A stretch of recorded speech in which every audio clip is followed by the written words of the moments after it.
वन्यजीव सप्ताहानिमित्त ग्रामपंचायत भुजगाव येथे मार्गदर्शन कार्यक्रम उत्साहात पार। तालुक्यातील अक्राणी प्रादेशिक वनक्षेत्राच्या वतीने भुजगाव ग्रामपंचायतीमध्ये वन्यजीव सप्ताहाच्या निमित्ताने दिनांक 6 ऑक्टोबर रोजी विशेष मार्गदर्शन कार्यक्रमाचे आयोजन करण्यात आले। या कार्यक्रमात जिल्हा परिषद शाळा भुजगाव आणि हरणखुरी येथील विद्यार्थ्यांनी सक्रिय सहभाग घेतला।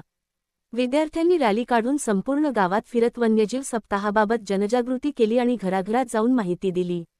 कार्यक्रमाच्या अध्यक्षस्थानी लोकनियुक्त सरपंच श्री अर्जुन जोरदार पावरा होते। कार्यक्रमाचे आयोजन धडगाव वनक्षेत्रपाल श्रीमती चारुशीला काटे यांच्या मार्गदर्शनाखाली करण्यात आले।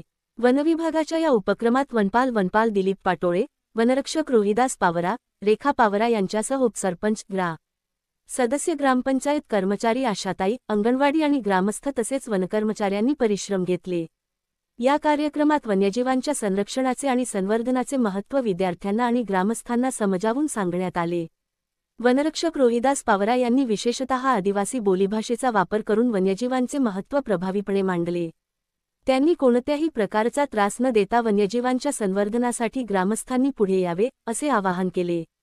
कार्यक्रमात वनक्षेत्रपाल यांनी वन्यजीव अन्नसाखळीतील महत्त्व स्पष्ट करताना सांगितले की अन्नसाखळी तुटल्यास परिसंस्थेवर गंभीर परिणाम होऊ शकतात। त्यांनी मानवी जीवनावर याचा होणारा परिणाम आणि मानव-वन्यजीव संघर्षाची कारणे यावरही सविस्तर भाष्य केले। विद्यार्थ्यांनी यावेळी विचारलेल्या प्रश्नांना वनरक्षक व वनपाल यांनी उत्तरे देत त्यांची शंका समाधान केलं। सध्या दुर्गम भागांमध्ये बिबट्यासह इतर हिंस्त्र प्राण्यांचा वावर वाढला आहे। या पार्श्वभूमीवर वनविभागाच्या अधिकाऱ्यांनी विद्यार्थ्यांना या प्राण्यांची ओळख करून दिली। त्यांच्या हालचाली, वावर, वागणूक आणि सुरक्षिततेसाठी घ्यावयाची काळजी याविषयी बारकावे समजावून सांगितले।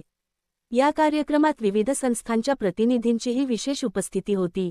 DSC संस्थेच्या वतीने कांतीलाल वळवी, टाटा सिनी संस्थेचे दिनेश परदेशी, पुनेश पावरा उलगुलान फाउंडेशनतर्फे संस्थापक राकेश पावरा, लेखापाल कल्पेश पावरा आणि रमेश वळवी, उमेद अभियानाचे तालुका समन्वयक नाना पावरा, अशोक साळवे तसेच महिला आर्थिक विकास महामंडळाकडून सुरेखा गावित आणि प्राथमिक आरोग्य केंद्राचे डॉक्टर निलेश परमार हे मान्यवर कार्यक्रमास उपस्थित होते।